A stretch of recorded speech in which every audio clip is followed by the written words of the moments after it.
everybody. This week's Lunch and Learn takes to the Toronto Portlands. Now, many Torontonians, they know little about this place, but it's an area that's undergoing a huge change. I'm going to do this Lunch and Learn into two parts. This part will be the history of the Portlands, and part two, it'll be about what's happened so far and what's still to come.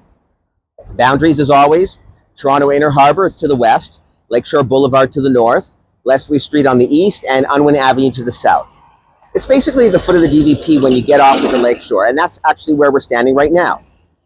So, Ashbridges Bay Marsh, it once existed at the mouth of the Don River, and it was huge. It extended as far east as Leslie Street. And much of the Portlands were initially part of Ashbridges Bay, which consisted of an area of marshes and ponds surrounded by sandbars. The water and the reeds in the marsh, they provided habitat for birds and other animals.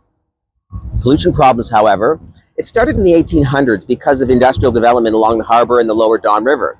And the marsh was basically used for a sewage disposal.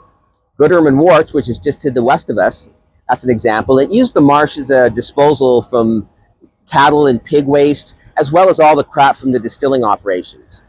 And once this natural habitat, it became a health hazard. But by the 1890s, the potential threat of a cholera outbreak forced the city to act.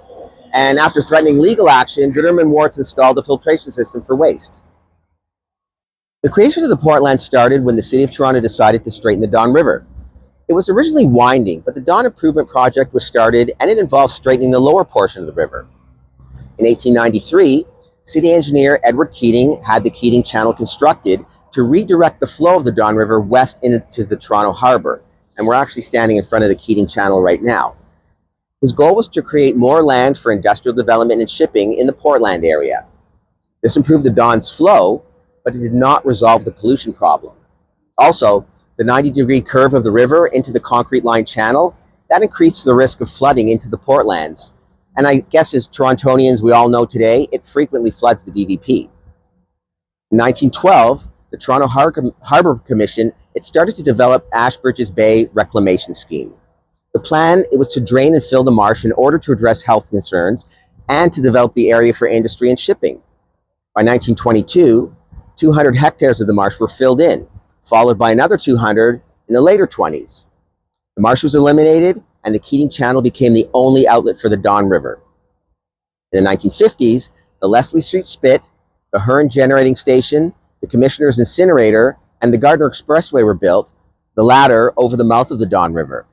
There was hope that opening up the St. Lawrence Seaway would make the Portlands a major industrial and shipping hub, but unfortunately this never happened.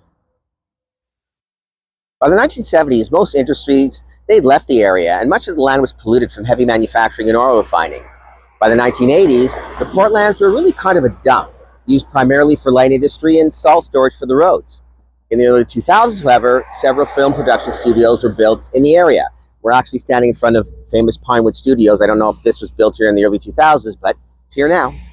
In 2001, the City of Toronto, the Province of Ontario, and the federal government jointly created what is today known as Waterfront Toronto to plan for the renewal and redevelopment of the Portlands. By this time, the Portlands were considered to be the largest underdeveloped and underused urban space in North America. In 2017, Waterfront Toronto received a total of $1.25 billion from the combined levels of government to clean up the Portlands and protect the area from flooding by renaturalizing the mouth of the Don. There was also a goal to prepare for residential development and create more parks within the Portlands. All of this will take decades to achieve, but a great deal has already been accomplished already. Stay tuned for part two of the Toronto Portlands, where I will show you what has already been done and get some lunch and tell you what there still is to come.